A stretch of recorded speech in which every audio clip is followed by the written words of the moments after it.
पोटामध्ये सामावले पाहिजे.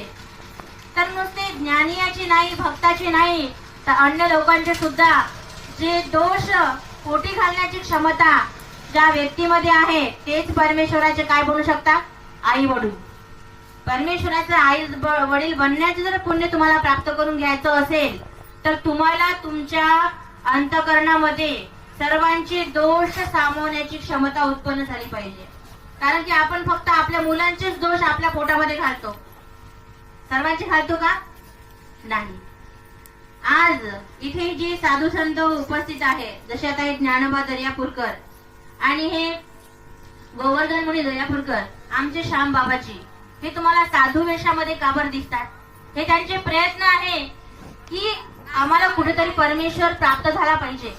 आणि तुम्ही सर्व इथे उपस्थित कशामुळे झालेले आहे? तर तुम्हाला कोणा ना कोणा निमित्ताने परमेश्वराचं सेवादास्य घडलं पाहिजे आणि साधू संतांचं दर्शन घडलं पाहिजे. आणि एका श्रुतीमध्ये म्हटलेलं आहे की तया ज्ञानियाशेनी दर्शने पापा होती पुरश्चरणे. त्या ज्ञानियाच्या दर्शनाने कोणता लाभ आहे? पापाचं पुरश्चरण करण्याची क्षमता आहे ज्ञानियाच्या दर्शनानं.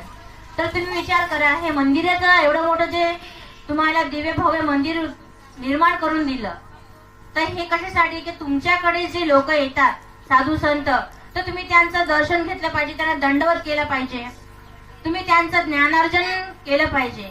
आता तुम्ही जो काला आहे आतापर्यंत मोठा गोडीनं खाल्ला. तुम्हाला माहिती आहे की सर्वात महत्वाचं गोष्ट म्हणजे प्रसाद कशाला म्हटलं पाहिजे? प्रसाद कशाला म्हटलं? जो प्रसन्न होऊन दिला जातो तो प्रसाद.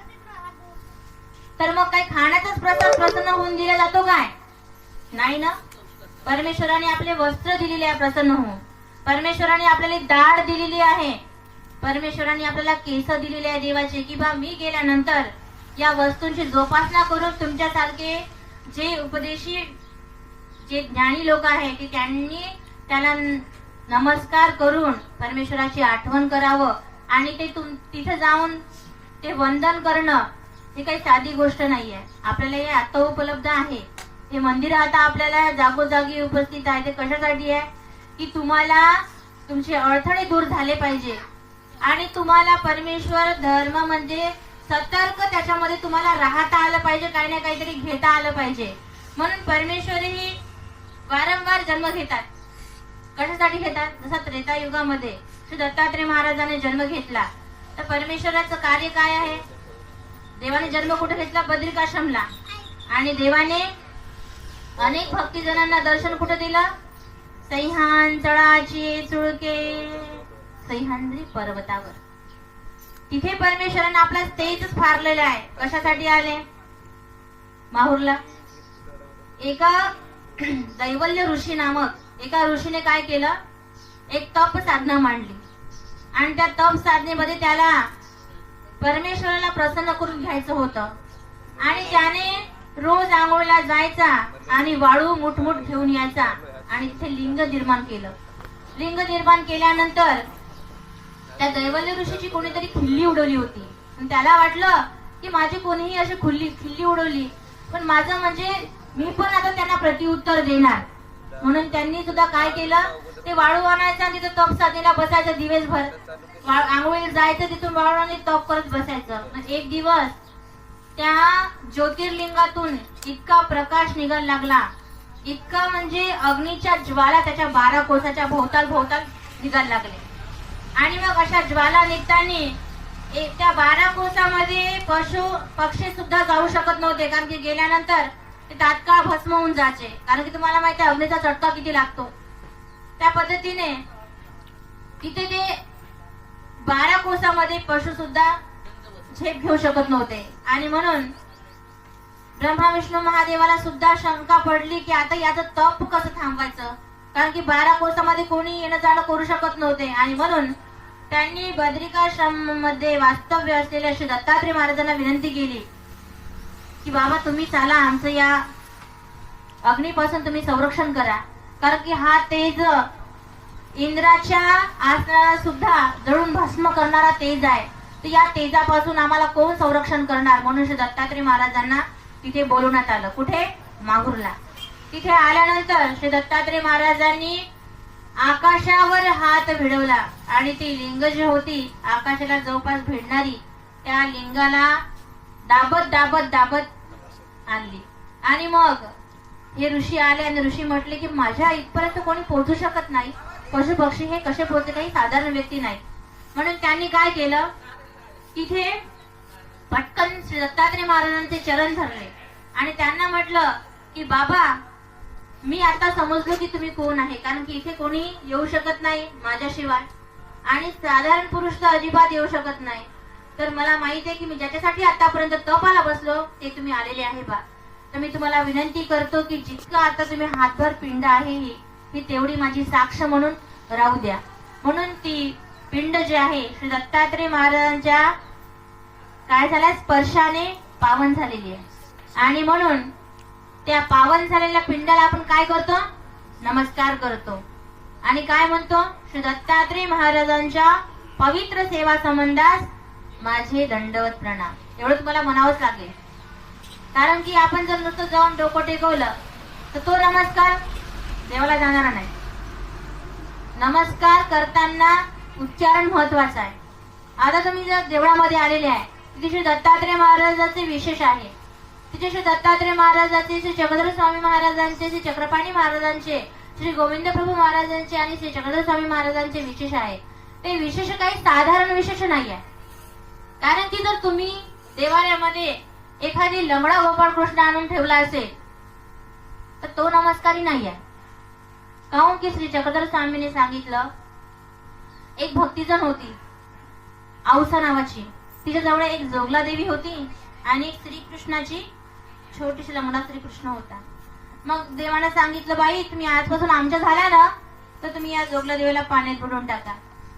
तर मग ती म्हणे, जीजी आतापर्यंत हिनंच मला सपोर्ट केलं, मी पाण्यात कशी टाकू, आता आम्ही आम्हाला बाई तुमचं संगोपन करण्यासाठी, तर तुम्हाला या जोगला देवीची काय आवश्यकता आहे. म्हणून त्यांनी काय केलं, ती पाण्यात टाकली. त्याच्यानंतर त्यांनी म्हटली, हा लंगडा कृष्णही तुम्ही पाण्यात शिरवून द्या. जीजी म्हणे, आतापर्यंत मी वाट चुकली तर मला हा श्रीकृष्ण वाट दाखवायचा इकडे तिकडे, तर मी या श्रीकृष्णाला सुद्धा कसं पाण्यात टाकू, मी हात सोबत ठेवीन. बाई हा काही नमस्कारी नाहीये, हा काही पुणित पावन नाही, हा धातूने घडवलेला श्रीकृष्ण आहे. आणि धातू मध्ये जर आपण आता गंध अक्षदा लावत असेल तुमच्याकडे, तर मी तुम्हाला सांगतो स्पष्टपणे की तुम्ही लंगडा कृष्ण असेल किंवा एखादी सांप्रदायिक मूर्ती घेतलेली असेल, त्याला गंध अक्षदा लावून फूल वाहून त्याच्यामध्ये अष्टदेव योनीचं आणि अंतराळाचं देवतेचं सामर्थ्य येते. आपल्याला देवता पूजा आपण करत नाही, पण तुम्ही जाणून बुजून जर ती पूजा केली तर तुम्हाला काय होणार, त्याच देवतेचं फळ घ्यावं लागतं. आणि परमेश्वरानं काय म्हटलेलं आहे, सर्व धर्माणं परित्यज्य मामेकं शरणं व्रज. म्हणजे सर्व धर्माचा परित्याग करूनच तुम्ही मला शरण या. अहम त्वाम सर्व पापेभ्यो, म्हणजे मी तुम्हाला सर्व पापापासून काय करतो, मुक्त करतो, पण शरण फक्त मला एकट्यालाच या. म्हणून देवाने त्याच्यावर सुद्धा उदाहरण दिलेले आहे. मन मना भव मद्भक्तो, म्हणजे मनामध्ये फक्त माझाच विचार कर, माझीच उपासना कर. मध्याजी माम नमस्कुरु, म्हणजे मलाच नमस्कार कर. देवाने स्पष्ट उपदेश दिलेला आहे. जर तुम्हाला मोक्ष पाहिजे असेल तर तुम्हाला काय करायला लागणार आहे, माझीच उपासना करायला लागणार आहे, मलाच भजावं लागणार आहे, मलाच नमस्कार करावा लागणार आहे. मग तुम्ही विचार करा की तुम्ही तुमच्या देवाऱ्यामध्ये जर तो कृष्ण ठेवत असाल तर तुम्ही साईडली ठेवा, पोस्टर ठेवत असाल तर तुम्ही साईडला लावा, पण तुमच्या देवघरामध्ये फक्त विशेषाशिवाय काहीही ठेवू नका. कारण की विशेष देवाने सांगितलेलं आहे की मी एथीचे ओटे गोटे तुम्हा नमस्करणीय किंगा. एथीचे म्हणजे माझ्या संबंधातले ओटे गोटे हे तुम्हाला नमस्कार का बरं करावं लागणार आहे, कारण की तिथे परमेश्वराने माया शक्तीचा संचार केलेला आहे. काय केलेला आहे, माया शक्तीचा संचार. आणि जर तुम्ही कोणी जर विशेषाला जर देव मानत असेल तर तेही त्यागून द्या. कारण की देवाने स्पष्टपणे सांगितलंय का देव पाषाणाचा फुटेल, लाकडाचा तुटेल, मातीचा विरेल. परमेश्वर असा नाही बाई, साचो का अरे तो साक्षात परमेश्वर अवतार धारण करतात ना, केला ना. बद्रिकाश्रमला दत्तात्रय महाराजांनी अवतार धारण केला ना. भडोसला श्री चक्रधर स्वामींनी अवतार धारण केला की नाही? केला ना. हे येतात काऊन की परमेश्वराच्या सेवा दास्याशिवाय हा जीव मुक्त होत नाही. कुठून मुक्त होत नाही? तर जन्म मरणाच्या फेऱ्यापासून मुक्त होत नाही. आणि त्याच्यामुळे आपल्याला त्याच परमेश्वराचे काय करायचं आहे? ज्या सूत्रपाठामध्ये मूर्ती वर्णन आलेले आहे आपल्या पंच अवतारांचे, त्या मूर्तीचं तुम्ही वाचन करा. आपण म्हणतो पहा, श्री दत्तात्रय महाराजांचं मूर्तीचं वर्णन आलेलं आहे दत्तात्रय कवचामध्ये. म्हणता का दत्तात्रय कवच तुम्ही रोज? कशा मूर्तीचं वर्णन आहे तिथे? विभूती शोभितम देहम हारकेयुरराजितम अनन्य करुणाकारम श्री दत्तात्रेय नमोस्तुते. कदा योगी कदा भोगी बाललीलाभिशोभितम दशन रत्न पंक्तींचं श्री दत्तात्रेय नमोस्तुते. हे काय आहे? श्री दत्तात्रय महाराजांच्या मूर्तीचं वर्णन आलंय. म्हणून तुम्हाला त्याचं पाठ केलं तरी चालते. कारण की